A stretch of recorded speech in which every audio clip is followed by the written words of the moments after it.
감사 이야기를 해보려고 하는데 아름다운 말 4가지라는 게 있더라고요. 위로의 한마디라는 찬양의 가사에 있는 4가지예요. 미사고추 처음 들어보신 건 아니죠? 처음에 미안해요. 두 번째는 사랑해요. 그 다음에 보는 뭘까요? 고마워요. 축은 축복해요. 아니, 이거 진짜 처음 들어봤어요? 네. 진짜? 충격이다, 충격. 그렇게 유명하지 않은 거구나. 나는 내가 알고 있어서 다 아는 줄 알았지. 요즘에 이 4가지 말을 좀 묵상하고 있는데, 이 말들이 우리 가정과 교회 그리고 우리 일상 속에 더 많이 쓰인다면 얼마나 아름다운 세상이 될까 생각을 해봅니다. 우리 한번 서로 얘기해볼까요? 미사고축 시작.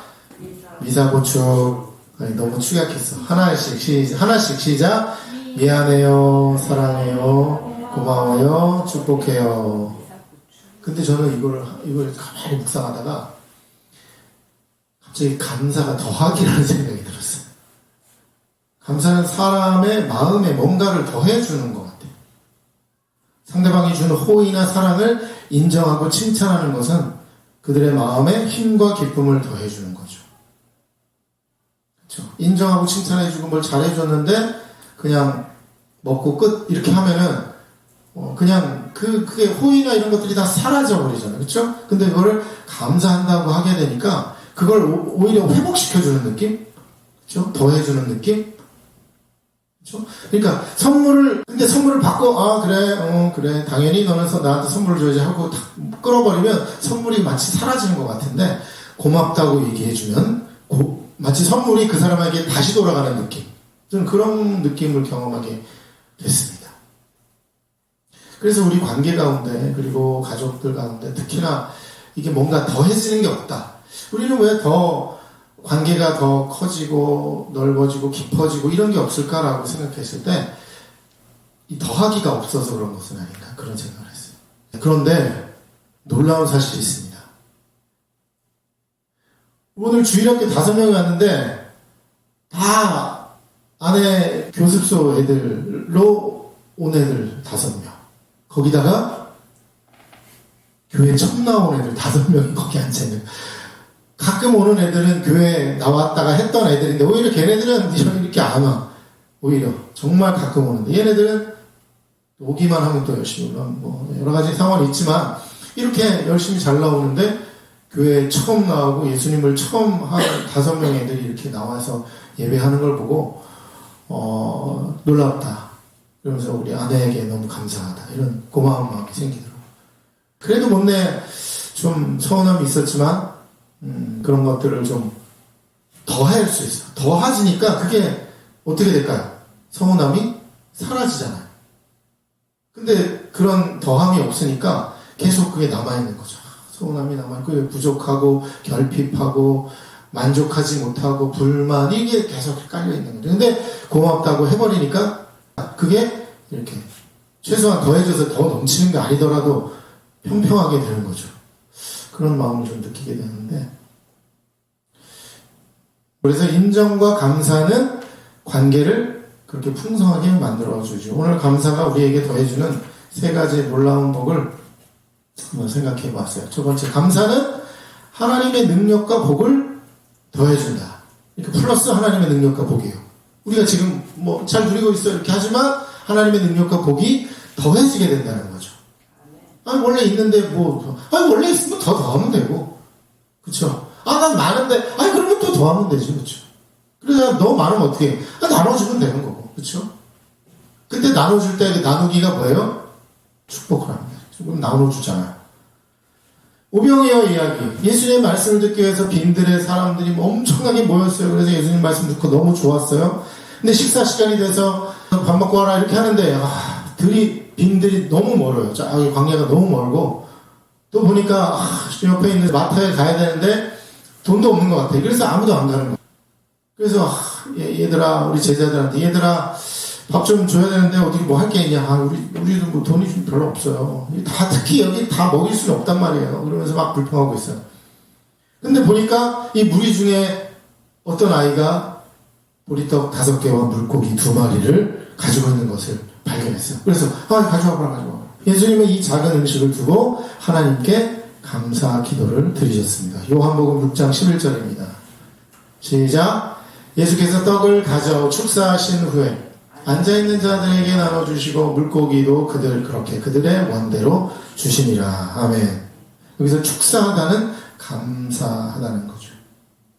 감사의 기도를 드리는 것. 사실 엄청 어이없는 순간일 수 있어요. 고작 몇 개 떡과 물고기 2마리를 가지고 하나님께 감사하는 거예요. 하나님 감사합니다. 그러면 모르는 사람이 이걸 보면 어떤 느낌일까요? 야, 저 예수라는 사람은 애들 거 뺏어가지고 자기가 지금 먹으려고 그러는 거야. 감사기도는 자기가 먹으려고 지금 감사기도 하는 거 아니냐. 이런 느낌까지도 주는 그런 상황이잖아요. 근데 놀라운 일이 벌어집니다. 그 작은 음식으로 그 무리를 먹이고 12바구니의 음식이 가득 찼습니다. 보통 사람과의 관계에서도 감사하다고 하면 떡 하나 더 얻어먹어요. 그렇죠? 선물 딱 받았는데 감사합니다 그러면 그냥 끝이야. 근데 우와 감사합니다 어떻게 해요? 아이고 하나 더 먹어. 그렇죠? 우리도 감사하다고 하면 더 주시겠죠. 그렇죠? 바로 지금 이 오병이어 사건이 우리에게 감사가 더하기라는 것을 보여주는 아주 놀라운 사건이죠. 하나님을 향한 감사를 할 수 있는 것도 영광입니다. 결핍의 상황에서도 하나님께 감사할 때 우리는 하나님으로부터 채움을 받게 됩니다. 하나님은 채움으로 돌려주죠. 하나님은 채움으로 더해주시는 거죠. 그런데 겨우 채움이 아니라 넘침으로 돌려주신다는 것을 믿으시길 바랍니다. 이것을 믿는 분들에게 더하기의 복이 있기를 주님의 이름으로 축복합니다. 두 번째, 감사는 하나님과의 관계를 더해줍니다. 플러스 하나님의 관계라는 거죠. 예수님께서 어느 날 10명의 나병 환자를 만났어요. 불쌍히 여겨달라고 막 소리를 외치는 이 외침을 들으시고는 그들의 병을 낫게 해주셨습니다. 그것도 감사한 일이죠. 근데 그들이 이제 제사장에게 가서 나은 몸을 보이고 정하게 되었다는 것을 판정받게 되어야 하는데 그 중에 한 명만이 돌아와서 예수님께 감사를 했어요. 그래서 누가복음 17장 16에서 19절 말씀 보시면 읽어보겠습니다. 시작. 예수의 발 아래에 엎드려 감사하니 그는 사마리아 사람이라. 예수께서 대답하여 이르시되 10사람이나 깨끗함을 받지 아니하였느냐. 자, 그는 먼저 육신의 병이 치유되었어. 너무 감사한 일이죠. 그런데 그런 감사함 이후에 그에게 더해진 복이 뭐 있습니까? 19절. 내 믿음이 너를 구원하였다. 오늘의 설교라면 네 감사가 너를 구원하였다라고 해도 과언이 아닐 것입니다. 감사는 단순한 감정의 표현을 넘어서 믿음의 행위예요. 육신의 치료에서 영혼의 치유가 더해지는 것을 경험하게 되는 것은 감사했기 때문입니다. 그럼 나머지 9명은 어떻게 됐죠? 그냥 육신의 치료, 그것도 감사한 일이고 좋은 일이지만 감사하지 않음으로 인해서 그들은 영혼의 구원까지, 치료까지 얻는 플러스를 얻지 못했다는 거죠. 여러분, 구원이 뭡니까? 구원받았다. 이것은 하나님과의 관계를 온전하게 회복하는 것이에요. 그래서 감사는 하나님과의 깊은 교제를 더해준다. 이렇게 볼 수 있는 것이죠. 자, 세 번째, 감사는 하나님의 영광을 더해줍니다. 뭐예요? 플러스 하나님의 영광. 지금도 하나님의 영광이 있는데, 그래요. 있습니다. 더해주죠. 더해줘요. 이게 그 하나님의 영광. 하나님의 영광은 우리가 작다, 크다를 말할 수는 없지만, 우리에게 임하시는 하나님의 영광은, 어떤 크기가 있을 수 있어요. 내가 경험하는 거니까. 어쩌면 우리가 그렇게 헌신하지 않거나 하나님을 위해서 살아가지 않는 이유가 있다면 그것은 하나님의 영광을 덜 경험했기 때문에. 하나님의 영광은 거대하고 위대하고 무한하지만 우리는 그 중에 일부만 경험했기 때문에. 더 큰 하나님의 영광, 놀라운 하나님의 영광 거대하게 우리가 경험하게 된다면 우리는 하나님을 떠나지 않고 그 가운데 하나님과 동행하며 살아갈 수 있는 놀라운 삶을 살게 될 것입니다. 자, 어떤 영광이 더해질까? 다니엘 이야기입니다. 바벨론의 포로로 끌려갔는데 여호와의 신앙을 버리지 않았어요. 황제를 숭배하라는 바벨론의 요구에도 그는 하루에 3번씩 무릎을 꿇고 기도했어요. 다니엘서 6장 10절입니다. 여기서 다니엘이 기도했는데 기도가 아니라 기도하며 감사했다고 얘기하고 있어요. 다른 의미가 있으니까 이렇게 기도한 거죠. 그냥 다니엘은 기도했습니다가 아니라 기도하며 하나님께 감사했다라고. 그러니까 기도도 중요하지만 더 중요한 건 사실 감사라는 의미예요. 감사는 기도의 가장 중요한 요소 중에 하나인데 포로로 끌려가서 황제 숭배의 위협 속에서 다니엘은 하나님께 감사했어요. 그런데 이번엔 바로 더해지지 않았어요. 오히려 사자굴로 들어가서 끌려가서 죽게 되었습니다. 그럼 이런 생각할까요? 감사는 더하기라며 이거 설교한 사람 나와! 그리고 아마 저를 호출할 수도 있을 것 같아요. 그럼 다니엘은 속으로는 그렇게 외치면서 사자굴로 끌려갔을까요? 그렇지 않았죠. 다니엘은 사자굴에서조차 의연했어요. 하나님을 믿었기 때문에 내가 한 감사는 분명한 의미가 있고 그것은 굉장히 중요한 하나님과의 소통이다. 교제다. 믿었습니다.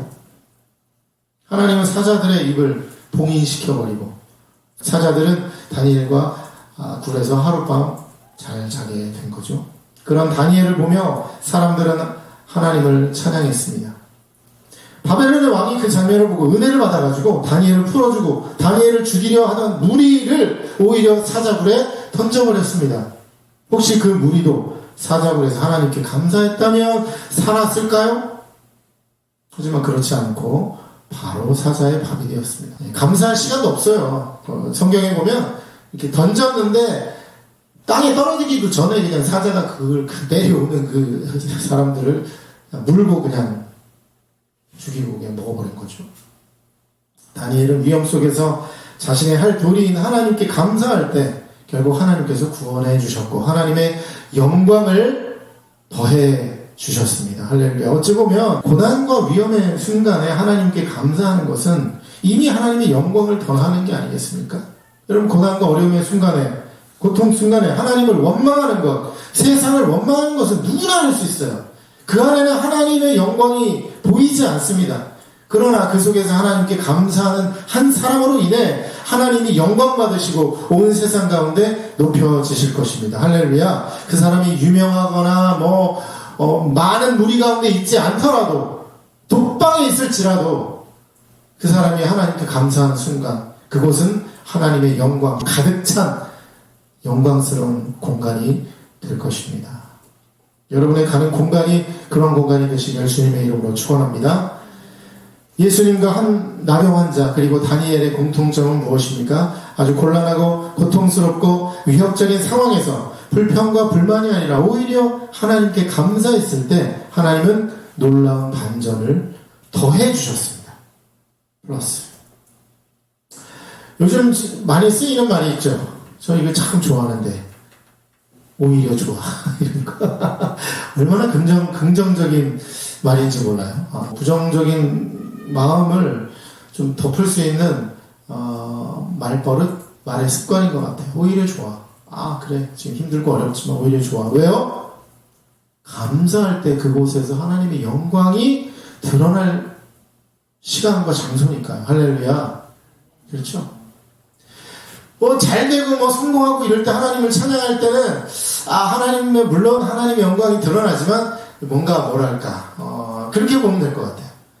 대낮에 불을 탁 켜요. 엄청난 강한 불을 켜요. 그러면 어때요? 불이 되게 강하다 이 정도지 대단하다고 느껴지지 않잖아요. 그렇지만 어두운 때 그 강한 불을 탁 켜면 온 동네가 환하게 비춰버리는 그런 걸 경험하잖아요. 바로 그거라는 거죠. 내가 대낮에 있을 때, 내가 잘 되고 성공하고 성통하고 할 때 하나님 감사합니다. 이것은 대낮에 하나님의 영광의 불을 켜는 것 같아요. 좋고 잘하는 일이긴 하지만 많은 사람들이 좀 보기에는 좀 애매해요. 하지만 고난의 상황 속에서 어두움과 고통의 상황 속에서 우리가 감사의 불을 켜면 하나님의 영광의 불이 우리에게 강력하게 그리고 환하게 우리를 비출 때 사람들이 우리를 통해서 하나님의 영광을 바라보게 될 것입니다. 오히려 좋아. 할렐루야. 결핍과 공통의 그리고 위험의 순간에 그렇게 말하며 감사하며 살아가시길 바랍니다. 그러면 내가 여기에서 감사하면 하나님께서 나에게 뭔가 더 더해 주실 거야. 플러스 해 주실 거야. 기대하세요. 기다리세요. 하나님께서 더해 주실 것입니다. 우리 오늘 말씀 빌립보서 4장 6절 7절 다시 읽어보겠습니다. 시작. 아무것도 염려하지 말고 다만 모든 일에 기도와 간구로 너희 구할 것을 감사함으로 하나님께 아뢰라. 그리하면 모든 지각에 뛰어난 하나님의 평강이 그리스도 예수 안에서 너희 마음과 생각을 지키시리라. 염려의 상황에서 감사함으로 하나님께 기도하래요. 그렇죠? 여기도 포인트가 기도와 간구가 아니라 사실은 감사예요. 왜냐하면 기도와 간구라고만 하면 굳이 감사 이야기를 할 필요가 없어요. 그냥 기도해라, 간구해라. 하지만 더 중요한 건 뭐라고요? 감사함으로 하라는 거예요. 그런 경우가 있을까요? 여러분 기도할 때 감사하세요? 안 할 수도 있다는 거예요. 지금 여기 말씀에 의하면 기도는 하는데 간구도 하는데 감사를 빼먹는 거예요. 그럴 수 있어요. 어떨 때가 있을까? 정말로 힘들 때 기도는 해야 돼.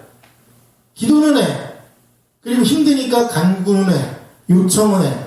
근데 감사가 안 나와. 그래서 기도하고 나서 하나님께서 야, 너 뭐 빼먹은 거 아니냐? 야, 나도 뭔가 좀 기도 받긴 했는데 좀 뭔가 좀 불편하다. 뭐가 좀 빠진 것 같은데? 가서 한번 찾아봐. 뭐예요? 감사를 빼먹은 거죠. 감사를. 우리가 예배할 때도 어때요? 감사함으로 그 문에 들어가라고 한 것처럼 그렇게 우리 감사로 예배를 문을 열고 어쩌면 문을 또 닫고 하지만 그 안에서 감사가 계속 일어나야 되는데 예배를 시작했는데 감사가 없다. 이거는 야, 너 예배하러 왔는데 뭔가 좀 이상하다? 하나님이 하면 그러실 것 같아요.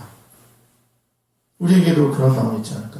감사함으로 하나님께 아뢰라. 그리하면 모든 지각에 뛰어 하나님의 평강이 너의 마음과 생각을 지키시리라. 사실 여기도 더하기가 하나 있어요. 뭐예요? 염려에서 감사가 있으니까 뭐예요? 하나님의 평강이 더해진다는 거예요. 할렐루야. 우리는 늘 기도할 때 감사를 빼먹지 말아야 합니다. 감사는 더하기입니다. 여러분의 삶에 뭔가 채워짐이 없다고 생각하세요. 불만, 불평, 뭔가 결핍, 모자람, 뭐 다 똑같은 얘기인데 그렇다면 여러분의 삶에 뭔가 더해져야 되는데 뭐가 더해져야 돼요? 감사를 통해 하나님의 이 자원이 더해져야 됩니다. 그 자원이 여러분에게 필요해요. 그 자원이 여러분에 더해지기 위해서 무엇을 해야 됩니까? 감사하십시오. 감사는 끊임없이 우리는 해야 될 거죠. 그래서 여러분의 인생에 하나님의 자원이 더해지는 복을 누리시길 바랍니다. 여러분 충분히 자격이 있으시고 하나님은 그 자원을 여러분에게 더해 주시기를 지금 기다리고 계십니다.